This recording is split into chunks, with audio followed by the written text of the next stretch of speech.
ہمارے پیارے نبی حضور صلی اللہ علیہ وسلم ملک عرب میں پیدا ہوئے۔ اسی سرزمین پر پہلے بھی بہت انبیاء کرام مبعوث ہوتے رہے۔ ہر نبی نے اپنے زمانے اور حالات کے مطابق شریعت کی باتیں بتائیں، لوگوں کو اللہ کی طرف بلایا، نیکی کی دعوت دی، برائی سے روکا۔ آخر میں ہمارے پیارے نبی صلی اللہ علیہ وسلم مبعوث ہوئے۔ آپ نے بھی وہی تعلیم دی جو سابقہ نبیوں نے دی۔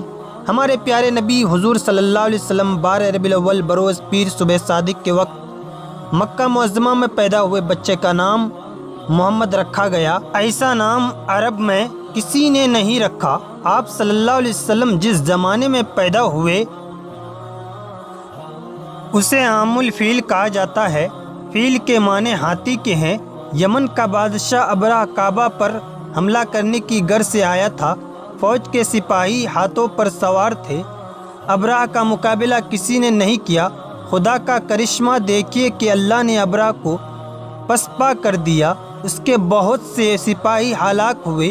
عرب میں دستور تھا کہ بچہ پیدا ہوتے ہی دایا کے حوالے کر دیا جاتا اور وہ اپنے گاؤں لے جا کر اپنی نگرانی میں پرورش کرتی۔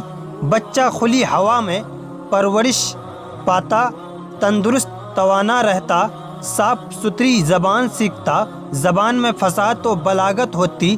چنانچہ اسی روایتی دستور کے مطابق آپ صلی اللہ علیہ وسلم کو حلیمہ سعدیہ کے حوالہ کیا گیا۔ جب آپ صلی اللہ علیہ وسلم کی عمر 6 سال کی ہوئی تو حلیمہ سعدیہ آپ صلی اللہ علیہ وسلم کو حضرت آمنہ کے پاس لے آئی۔ کچھ عرصہ بعد حضرت آمنہ کا انتقال ہو گیا۔ ماں کی شفقت سے محروم ہونے کے بعد آپ کے دادا عبد المطلب نے پرورش کرنے کی ذمہ داری سنبھال لی۔ عبد المطلب آپ صلی اللہ علیہ وسلم کو پیار و محبت کے ساتھ پرورش کرتے رہے۔ 2 سال کے بعد ان کی وفات ہو گئی تو آپ صلی اللہ علیہ وسلم کے چاچا ابو طالب نے آپ صلی اللہ علیہ وسلم کو لے لیا۔ ہر طرح سے آپ صلی اللہ علیہ وسلم کا خیال رکھا اور آپ صلی اللہ علیہ وسلم کی نگرانی کرتے رہے۔ جب آپ صلی اللہ علیہ وسلم کچھ سمجھدار ہوئے تو تجارتی سفر میں ابو طالب کے ساتھ جاتے تھے۔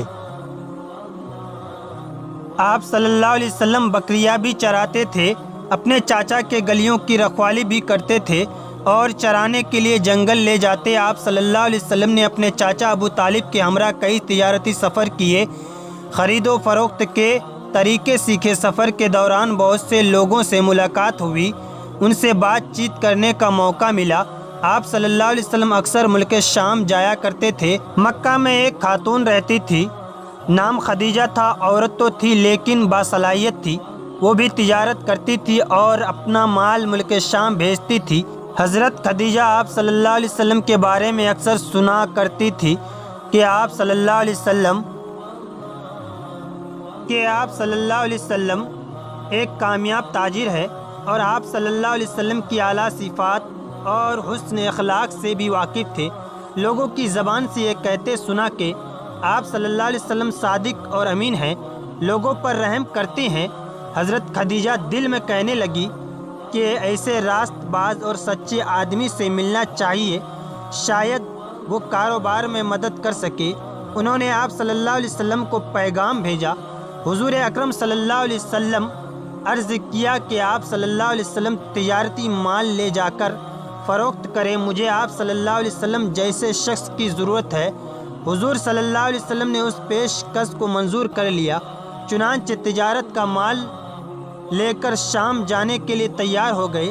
حضرت خدیجہ نے اپنا غلام میسرہ آپ صلی اللہ علیہ وسلم کی خدمت کے لیے ہمراہ کر دیا گیا۔ قافلہ روانہ ہوا۔ آپ صلی اللہ علیہ وسلم ملک شام کی طرف جا رہے تھے۔ راستے میں بصرہ کے قریب ایک یہودی عالم ربی رہتا تھا۔ آپ صلی اللہ علیہ وسلم اس کے قریب سے گزرے۔ کچھ دیر سستانے کے لیے ایک درخت کے سائے میں بیٹھ گئے۔ ربی نے آپ صلی اللہ علیہ وسلم کو خوب غور سے دیکھنا شروع کیا اور میسرہ کو اشارے سے اپنے پاس بلا کر پوچھا، یہ تمہارے ساتھ کون ہے؟ اس نے کہا، اس شخص کا تعلق قبیلہ قریش سے ہے۔ ربی نے کہا، خدا کی قسم، اس درخت کے سائے تلے سوائے نبی کے کوئی نہیں بیٹھتا۔ کاش میں اس وقت تک زندہ رہتا جب اس شخص کو نبوت ملی شام کے سفر سے واپس لوٹے۔ مال فروخت کرنے کے بعد جو رقم حاصل کی آپ صلی اللہ علیہ وسلم نے حضرت خدیجہ کے حوالے کی۔ حضرت خدیجہ نے میسرہ سے سفر میں پیش آنے والے حالات دریافت کیے اور آپ صلی اللہ علیہ وسلم کے بارے میں بھی پوچھا۔ میسرہ نے سفر کے دوران پیش آنے والے واقعات اور آپ صلی اللہ علیہ وسلم کے صالح کردار کے بارے میں سب کچھ تفصیل سے بتا دیا۔ میسرہ نے جو باتیں بتائیں اس سے آپ صلی اللہ علیہ وسلم متاثر ہوئے اور حضور کی جوزیت میں آنے کے لیے آپ صلی اللہ علیہ وسلم سے نکاح کی درخواست کی۔ حضرت صلی اللہ علیہ وسلم نے پیشکش منظور کر لی۔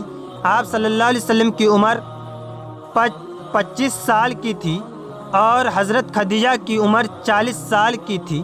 15 سال کا فرق تھا۔ نکاح ہو گیا۔ تقریب میں حضرت حمزہ، ابو طالب، حضرت ابو بکر صدیق اور برادران قریش شریک ہوئے۔ حضور صلی اللہ علیہ وسلم نے مہر میں 20 اونٹ دیے۔ شادی کے بعد حضور اکرم صلی اللہ علیہ وسلم کی حالت بہتر ہو گئی۔ آپ صلی اللہ علیہ وسلم غریبوں کا خیال رکھتے تھے، بے کسوں کی مدد فرماتے تھے، مصیبت زدہ لوگوں کے کام آتے تھے۔ قریش آپ صلی اللہ علیہ وسلم کی سچائی اور حسن اخلاق کے قائل ہو گئے۔ ہر شخص آپ صلی اللہ علیہ وسلم کی تعریف کرتا تھا۔